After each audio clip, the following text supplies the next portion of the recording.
All right, welcome everyone to a new episode of the Roscoe's Wetsuit Neuro podcast. I am your host, Toby Passman, and I'm joined on the show today by a special guest. We have Rebecca Costa. Rebecca is an American sociobiologist and futurist. She is the preeminent global expert on the subject of fast adaptation and recipient of the prestigious Edward Owen Wilson Biodiversity Technology Award. Her career spans 4 decades of working with founders, executives, and leading venture capitalists in Silicon Valley. Rebecca's work has been featured in the New York Times, Washington Post, USA Today, The Guardian, and other leading publications. She currently serves as the advisory committee for the Lifeboat Foundation, along with futurist Ray Kurzweil and Nobel laureates Daniel Kahneman, Eric Maskin, Richard Roberts, and Wole Soyinka. All right, Rebecca, I could keep going, but I think that'll suffice for the introduction. Welcome to the show. Please don't. Those long introductions make me feel old. Well, welcome to the show. I'm glad to have you on, and I actually will say this is the first futurist, I believe, that I've had on the show. So first, tell me a little about just what originally intrigued you into this sort of line of work. What sparked your interest? Well, first of all, the term futurist was something that was foisted on me. I've never liked the term or felt comfortable with it. Because if I was such a futurist, I'd be able to tell you what stocks to buy, and I'd be a very wealthy woman. I think what got me the label is that I'm really a specialist in predictive analytics, but I've noticed nobody knows what that is either. So in simple terms, if you have 100 numbers, it's not that hard to predict what the 101st number is. And if you have billions and billions and billions of data points, it's not that difficult to predict what the next event is likely to be. And so that's what I do. I sort through a lot of data, mountains of data, and I use artificial intelligence tools to look at what the next likely event might be and how things may trend. I don't talk to dead people. I don't read tarot cards and give you astrological readings. And I cannot tell you what stocks to buy. Okay. Well, that ruins my next question. I was just going to ask you that. I imagine. So what goes into, I guess, becoming a good predictor of these trends? Like what has made you or what has gotten you to where you are in your career today? Like what sort of skills or traits do you think that you possess to really be able to predict this sort of stuff that a lot of people can't do? I don't know what the exact skills are. I can tell you that I am very unbiased. I'm sort of clinical in terms of my personality. So I'm not political. I don't screen things. I just look at the data, and whatever the data says, no matter how disagreeable or uncomfortable or inconvenient it is what it is. And I think that many times we want to bend the data, to serve our purposes. But we have to understand that many of our purposes are remnants of, Paleolithic emotions that we have. We're not driven by entirely good motives. And sometimes and in fact, often we don't know what those motives are. So rather than be driven by them and manipulated by them, I would rather have the data drive me. So many times people say, well, do you trust AI machines more than humans? Heck yeah. I mean, I'd be a field day for a psychiatrist, because if I go outside and my neighbor says, hey, it might rain, you might want to take a jacket, and I walk inside to get the jacket and I say, hey, Alexa, what's the weather going to be like? And Alexa says, no rain until midnight. I'm probably going to believe Alexa, my smart speaker, than I am my neighbor who kind of sort of thinks it's going to rain. And as a matter of fact, thanks to the GHOST satellites, I noticed last week I got pinged that it was going to rain in the next 6 minutes. I mean, imagine that. It's inconceivable that 100 years ago we could have said with a tremendous degree of accuracy, it's going to rain in the next 6 minutes. So, you know, this is what data is doing for us. It's allowing us to be extremely accurate predictors. And so one of the skill sets you want to have is to be extremely objective and not to go looking for data, right? Because that's going to bias you and predispose you to see what you want to see, or what you, and to not see other things that are equally important, but let the data inform you. And I think if you have that kind of an approach and a mentality, more like an engineering student or a physicist, as an example, I get along with engineers and physicists really well because there are certain laws that drive the universe, and we know what those are, and they are what they are, and even when we don't like them, they're true and they exist. So you can't argue about gravity. Right. Well, but yeah. So when it comes to this data, how are you sure? How are you able to know, you know, that the data really is unbiased and it isn't contaminated by any sort of outside influences? Like, what is it? Just that you know the specific sites or resources that you need to go to find out the information? Or you have to remember that manipulation of data represents a very, very small fragment of the data that's out there. So facts are very stubborn things. They tend to be consistent, like the laws that govern gravity and relativity. And they tend to, by far, overwhelm the malfeasance where people are manipulating the data. So the wonderful thing about artificial intelligence is it has an accommodation for errors and wrongdoing. And it's going to eliminate that. So you could get thousands or even millions of people saying it's not going to rain in 6 minutes, it's going to rain, you know, in 1 hour, and they could all be trying to enter that data. But there's the evidence is going to be so much greater than the manipulation that, you know, the AI systems will factor that out. So you know, it's unless, you know, you have everybody that's wrong, and there are times in history where everyone is wrong, but you know, that's not likely to happen in the digital era. I see. Okay. And, you know, Rebecca, where I want to transition the conversation to is, you know, I noted on your bio in bold letters, or all caps rather, you're able, it says that you're able to speak on the post-COVID economy, what happens after the vaccine. So tell me about that, because obviously that's a very relevant topic right now. So what does happen after the vaccine?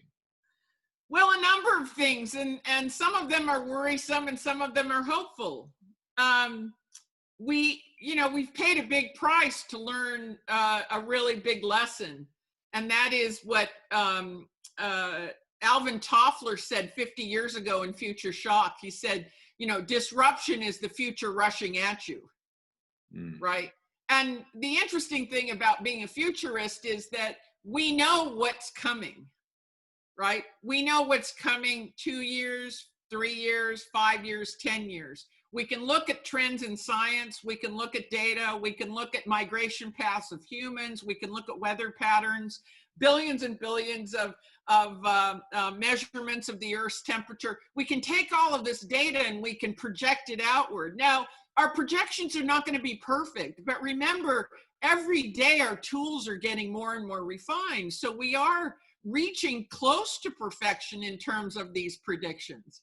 And so the real challenge that society has is that we're so used to not knowing what the future is, and so we wait for it to get closer in, right? Because we don't want to overreact or react and respond in the wrong way. But with the tools that we have now, they are so accurate, and we have so much data about what's coming our way. we need to now rethink that and realize that there's no reason to wait. In fact, if we wait, we are at peril, because there are many problems that cannot be addressed when the danger is upon you, such as climate change.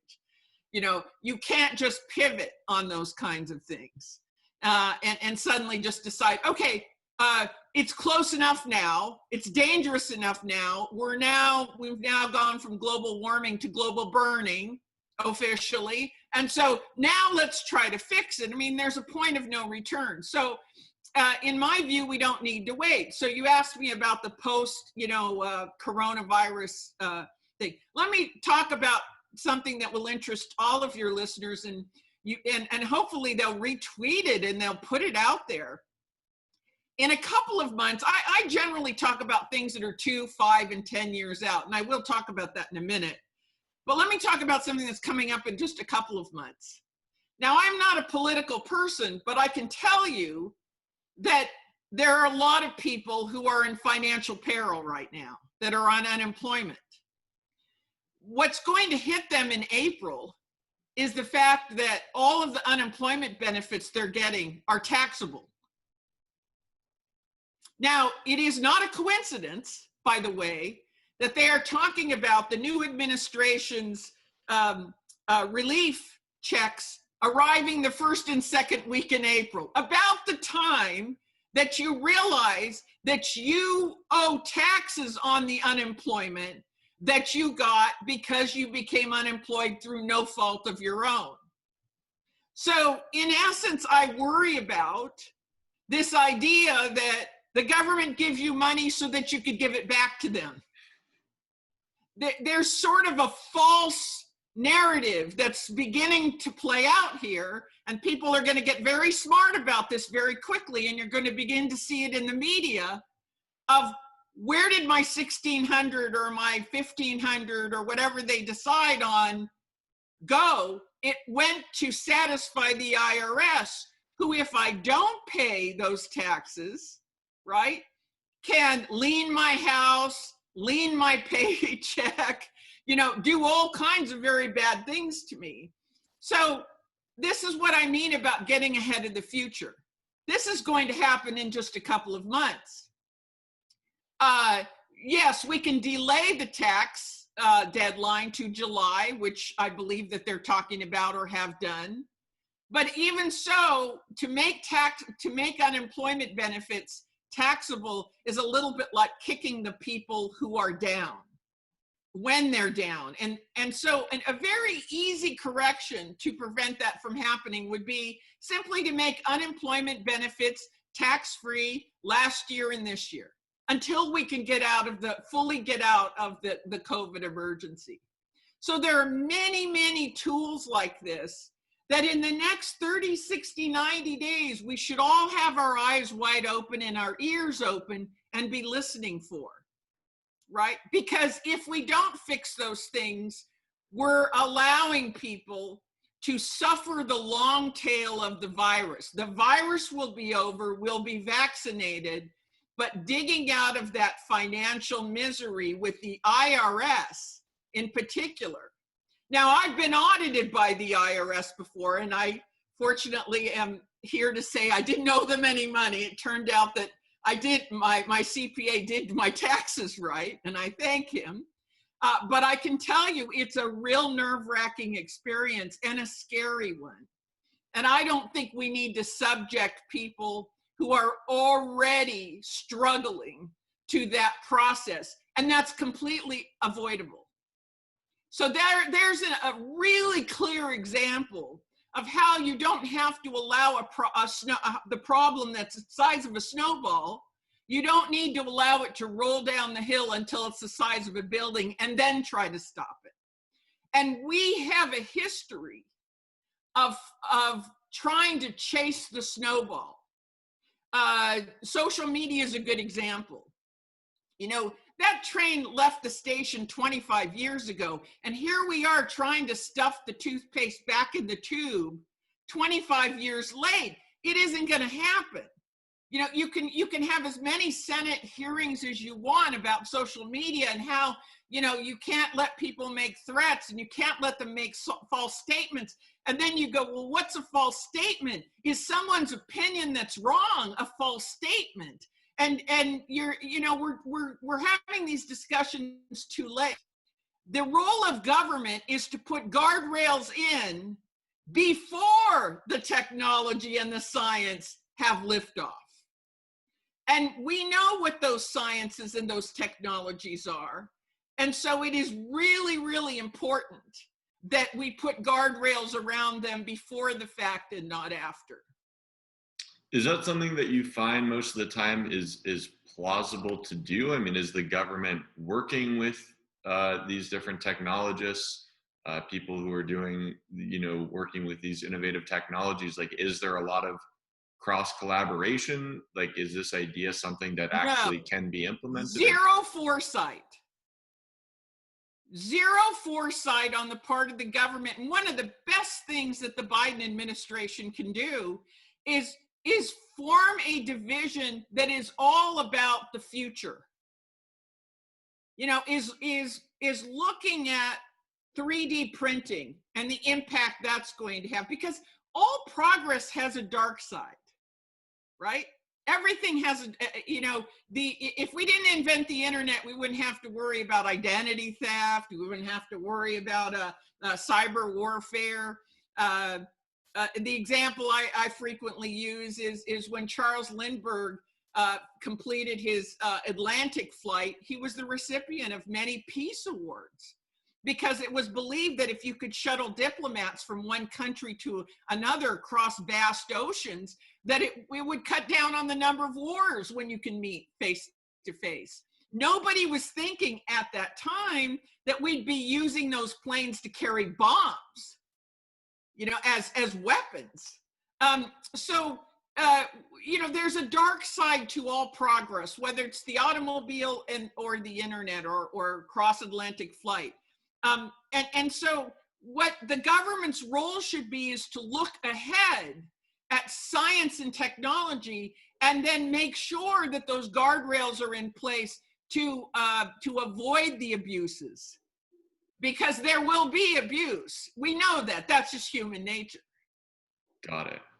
Well said. Well, Rebecca, I wanted to transition a little bit to talking about your work on the advisory committee for the Lifeboat Foundation.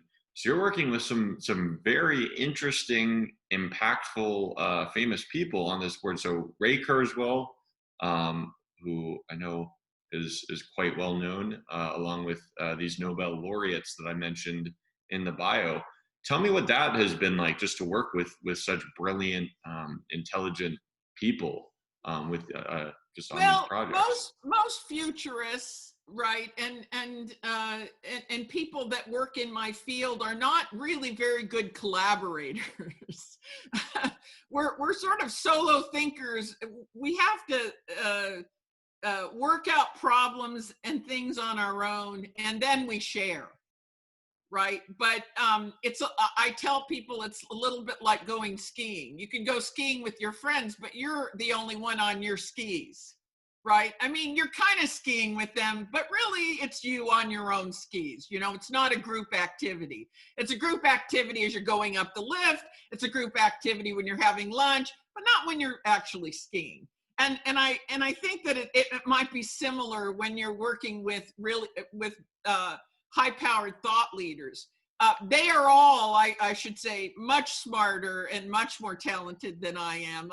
I'm just fortunate to even be lumped in that group, and I'm not even comfortable with that.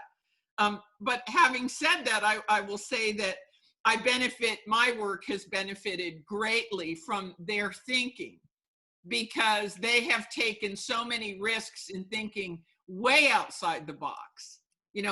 They're so far away from the box isn't visible anymore. And that pushes me to think harder about what the future is. The Lifeboat Foundation specifically is work that we're doing to think about life on other planets. As we leave the Earth, what will we be exporting into the rest of the universe, and what will survival and civilizations there look like.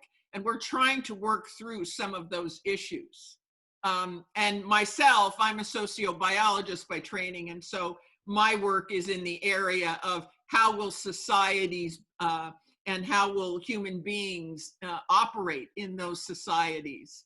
How will they function? How will they thrive? How will children be educated? What will work look like? Sure. Well, Rebecca, I want to talk to you about your couple books. The first, so you wrote the international bestseller, The Watchmens Rattle, A Radical New Theory of Collapse. Tell me about, I had read the bio, and it sounds like it's basically, you're sort of talking about these very global problems, and what was the aim to try to help people get a better understanding of sort of what those big problems are, and maybe how we can go about working to solve them? Yes, I became interested in why we have the science and technology to cure almost everything that ails humanity today, and we do. You could throw anything at me and I could tell you we have a solution probably in our back pocket that hasn't been brought to bear yet. But I couldn't understand why we were so gridlocked and why we weren't using what we know and what we have. And that led me to look at previous civilizations, and was there a point at which they became gridlocked? Historians have done a really good job of describing the triggering event, you know, the match that lit the fuse that caused the fall of the Roman Empire or the fall of the Khmers or the Mayans. But what they haven't looked at is really, was the society acting or behaving in a certain way that made them vulnerable to that triggering event? And as you know from looking at my book, that I discovered 3 behaviors that the person on the street was engaged in. The first was that the society and day-to-day life became so complex, it was very hard for people to make the right choices. Their laws, where they got their food and water, you know, trying to understand legislation, everything became so complicated, it became very hard for the person on the street to figure out what was what. And the second thing is that it became gridlocked. They reached sort of a cognitive threshold where their brains really couldn't dissect and make logic or sense out of what they were doing or what they were choosing, or the decisions that they were making. And so I called that a cognitive threshold. And the society becomes a bit gridlocked. And then the third phase is that there is mass confusion between what is an empirical fact and what is an unproven belief. And eventually that confusion percolates up into governance and leadership. And the final phase is that societies, you know, their social and public policy begins to be forged on unproven beliefs, not empirically valid facts. And that sort of sets up the conditions, if you will, for some triggering event to cause a very, very rapid collapse. And so I tracked that through all of the civilizations. And once I saw that pattern, I published The Watchmens Rattle. And because I had no idea, that was like 10 years ago. I had no idea we were going to go through what we went through, but people like Richard Branson and a number of visionaries said that it was very prescient because I had outlined the steps that would set a society up to become unraveled very, very quickly. And many people feel that I had outlined the precursors that would cause the United States to be in trouble.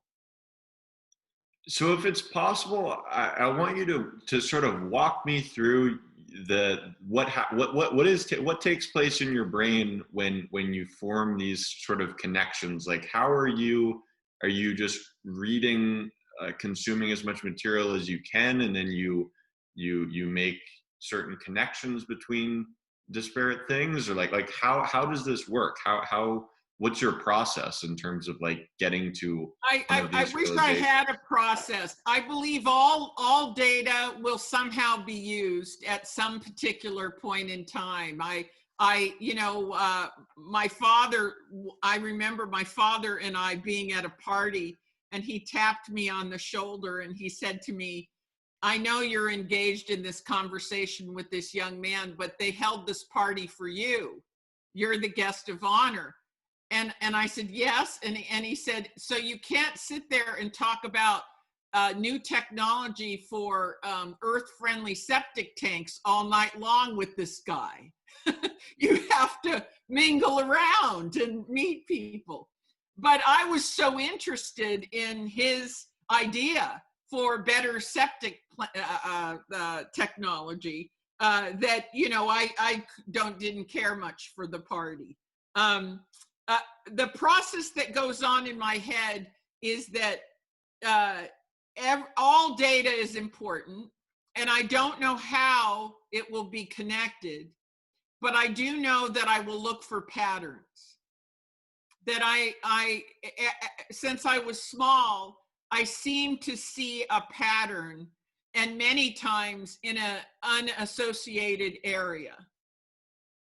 I was working in agriculture, and I could see that the problems agriculture was having were the same problems that were happening in an emergency room in a hospital. I can't tell you why my brain saw those as very similar problems, but I can tell you that when I sat down with the world's largest food producer, and I told him we need all the executives to go to an emergency room and study how they take a ill patient and increase that patient's probability of surviving, because when you cut a plant out of the field, it's dying, right? And you want to get it to the grocery store in as good a condition for it to survive as possible. And that's very similar to the process that emergency rooms use. And so even though those might seem really, really different, my brain will see them as the same problem, the same pattern, the same issue. I see.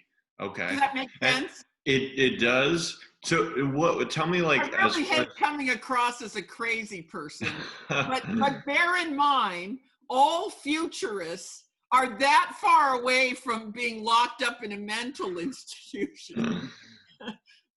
Well, tell me about like what's the timeline, let's say, as far as like your preparation in writing a book. So say your first book, like how long did it take you to, like, from when you first started observing these different patterns to actually like being able to like fully connect all of the dots?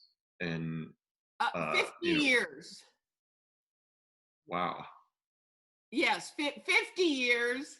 I finished the book and I took it to Edward O. Wilson, the great naturalist at Harvard University.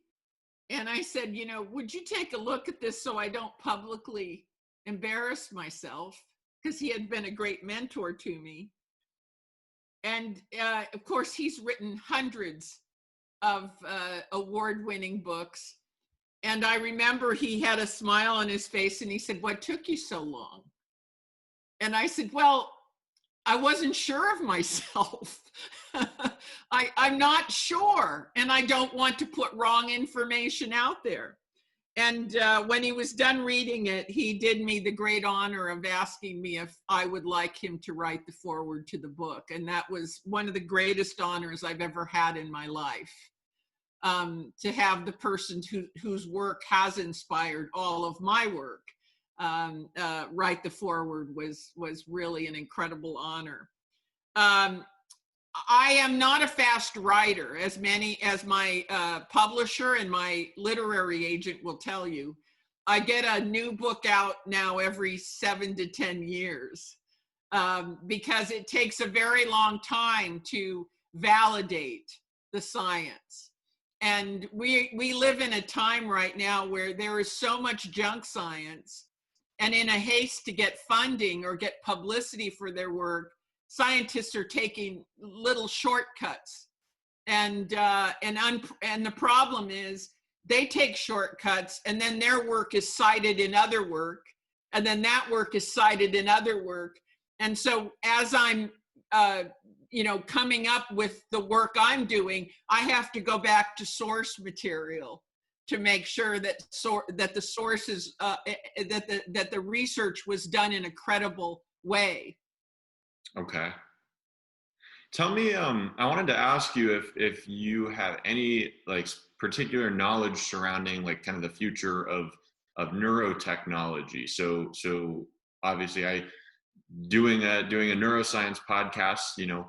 I'm very interested in like Elon Musk's Neuralink technology, and very curious to like see what happens with that, to see if they're actually able to do some of the things that they're attempting to. I don't know how plausible or how far away we are from that. Is that something that you pay any attention to? I am. I'm very interested in neuroscience. I became interested about 15 years ago as I was looking at the work of Michael Mersnick out of the University of San Francisco. He was the one that pioneered brain plasticity and the ability of the brain to rewire itself when it's damaged. He was looking at returning veterans that had damage or people that had been in serious accidents. And the brain is very plastic. It can rewire cells that were designed to do one thing to do another thing to a certain extent. And this was fascinating to me. But as I got to know Dr. Mersnick more and more, I realized he was working on ways in which we could load content faster, that we could think better and clearer.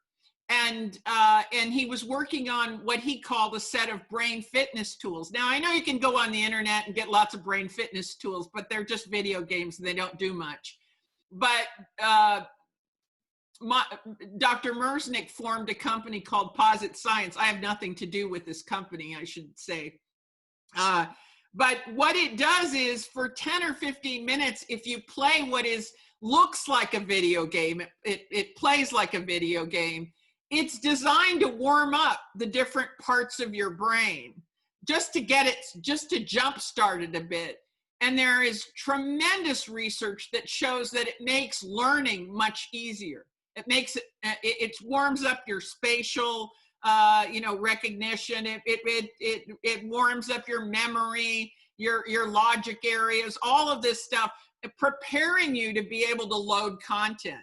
And I think that this is our big challenge. There's so much coming at us. It's changing in real time that it's very hard for our brains. We've kind of hit our limit, if you will. Our brains aren't going to evolve and suddenly get bigger and better overnight. And yet technology is accelerating, and the amount of content that we need to be able to discern, to make successful decisions, is getting greater and greater and greater. Now, technology like AI and smart devices are helping us to a certain extent, but we still need to make sense of things, right? And so to that extent, I think brain fitness is really, really crucial. And I think, and I believe those tools will get better and better and better over time.